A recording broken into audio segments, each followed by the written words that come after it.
Hi guys, this is Zombie Wildman Hall, and it is 6:40 in the morning here in Bangkok, Thailand. I'm about to go to work. And for this week's video, what I wanted to talk about was living in the age of loneliness. We live in the modern world where even though we're more connected, we're more disconnected or separated from our fellow human being than we've ever been. At least from what I can tell, we are. And I just want to talk today about developing your tribe, right? Developing your inner circle of friends, of people that you can count on, high quality people, um, which is becoming more and more difficult. And I think it's more difficult because there's less and less human interaction. A lot of our human interaction takes place over the phone with text messaging, with things like this, and it's just very strange. It's not how we were developed. We were meant to be out hunting in groups together, surviving together, sitting around the campfire together at night, sharing stories. Um, you know, we were meant to be sharing the goal of survival with those around us. We're meant to live as a tribe. And there's a really great book called Tribe by Sebastien Junger. It's a short book. I highly recommend that you read it. I'll link it here. But he was a combat correspondent, and he writes this book just talking about why it is that so many combat vets coming back from Iraq and Afghanistan suffer from PTSD. And he argues it's not from the actual traumatic experiences of being in combat, but from the experience of being in this tight knit unit, this tight knit group, where everyone had the same goals, that everyone was willing to put the survival of the group above the survival of the individual, put the needs of the group above the needs of the individual. And everyone knew that the person to the left of them, to the right of them, was willing to sacrifice for the greater good of the group. They knew that they could count on people. They knew what they could count on them for. And then they come back to the civilian world, and they don't know who they can count on for what. They don't know if bomb goes off or a car crashes, how everyone's going to react, right? That person that seems to be their friend might not be there for them in the moment of need. Um, so this is very real. That this loneliness is very real. For those of us who have had more extreme experiences than others, that loneliness is real. The inability of other people to relate to what we've been through is real. And so this is, the point of the video. I want to talk about how can we start to develop our inner circle. And I had a couple ideas off the top of my head. I'd love to hear everyone else's thoughts in the comments. Um, but just first off the top of my head, I know from personal experience, some of the best friends I've ever made as an adult consistently, I made through doing jujitsu. Why? Um, I just think there's something so honest, so real about just fighting someone in a controlled context like jujitsu. Like you get to know someone very, very quickly when you're fighting them. You get to know if they're a coward, if they're a strong character, if they're, if they get angry, if they stay calm and cool. You truly get to see a side of the person that you just would never get to know. Even if you knew the person for a while, it might take a while to see that side of the you get to see that instantly when you're doing jujitsu. And also, there's just an instant respect that's gained between two people when they fight. Um, and I understand that jiu-jitsu is a controlled fight. It's not a true fight. But still, it's a combat sport, right? And you're wrestling, you're trying to choke each other, you're trying to basically get the other person to submit. So it is a fight in a certain sense. It's a controlled fight, and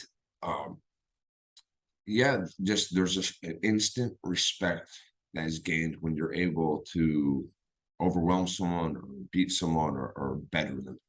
And there's also an instant respect that's gained when a person gets beaten and they take their beating like a man, and then they keep on showing up, they keep on coming back. There's a mutual respect. There's a respect because I was strong enough to beat you, and then there's another respect that maybe I have for you, like, hey, you're tough enough to take a licking, and then you just keep on coming back. Like there's a mutual respect there. Um, so I would highly recommend some type of combat sport. Um, I know a lot of young men really find a lot of camaraderie with team sports like rugby, American football, things like this. Personally, I'm not a team sports guy, but I'm totally. I see the appeal of that, and if that's something that appeals to you, I would support you. Say definitely go for that. Um, I'd say like hunting. Definitely hunting's just a great one. If you can go with another person or a small group of people, and I'm talking about hunting where you actually go and you camp out for at least a night or two. Um, yeah, I used to do hunting trips with the indigenous hill tribes in northern Thailand, in the jungle along the border with Burma. And those were some of my most incredible experiences. I did that several times. We got for 3 or 4 days. We'd sleep on the ground. It was miserable. It was really, really hard.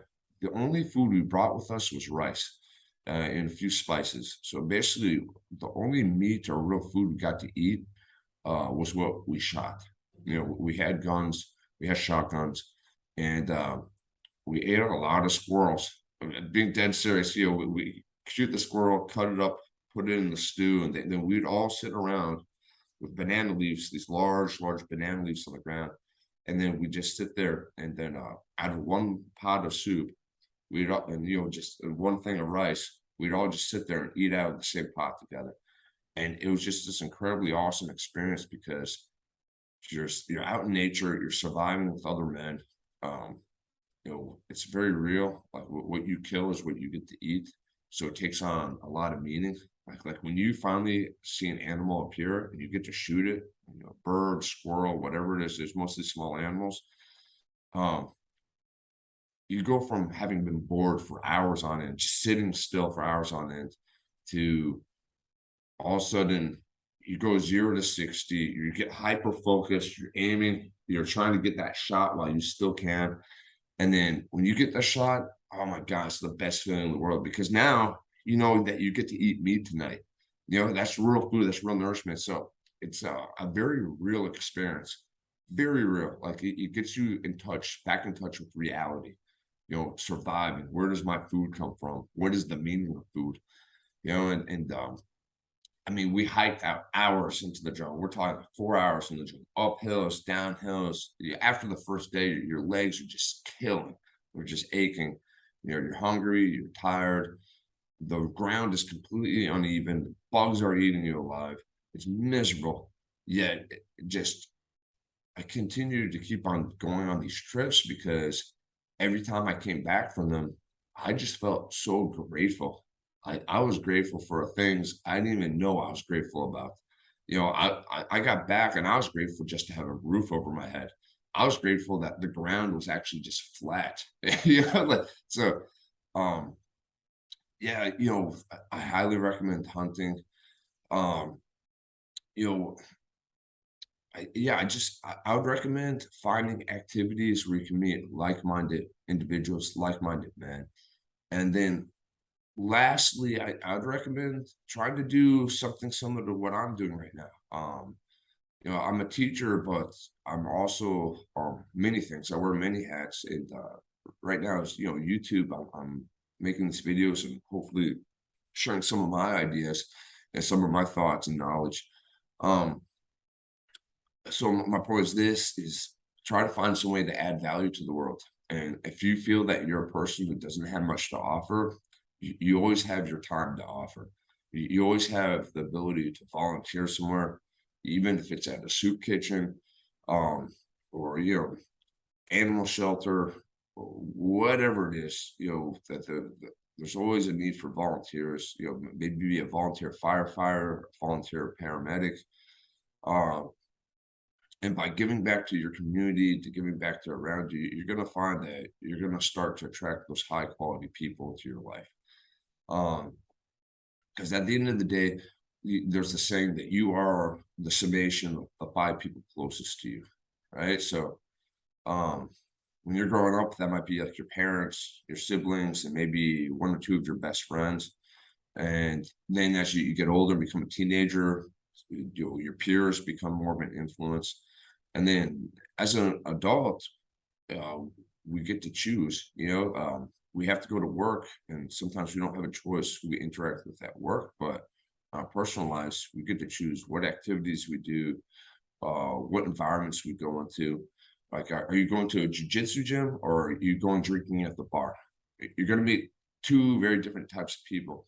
And although you might have a really fun time at the bar, um, the chances you find creating a quality, long-lasting relationship are slim. The odds are not in your favor. So, yeah, listen, the world is a lonely place. It's an ugly place. It's a tough place. And we, as men, we have to go to war. We have to go to war, even in peacetime, to protect ourselves, to protect our minds. Um, we have to protect ourselves from, I call it the psychic warfare being waged against us, right? All those voices in our heads, those voices are real, and we have to combat them. We have to combat them with positivity. And I believe it's not enough to just think positive. I think you have to do positive, right? Like your actions have to foster that positive thought. And that comes from, lifting weights, doing jujitsu, reading a book, going for a walk, talking to a good friend. Um, just as I'm talking right now, and another thing is I really have started to enjoy doing races, running races, 10-kilometer races, triathlons, swimming, any of this stuff. Those are really great atmospheres too. That's one of those places you can meet some really cool people that they're vibrating at the right frequency. There's that really high level of positive frequency. And so yeah, leave your comments in the your ideas in the comments, and I'd love to hear what other people have to say. But keep up the good fight. Like I said, life is tough, but we're built to adapt. We have the tools to survive if we use them correctly. So I love you guys. I'm Zombie Wildman Paul. Until the next time, stay you. I'll talk to you later.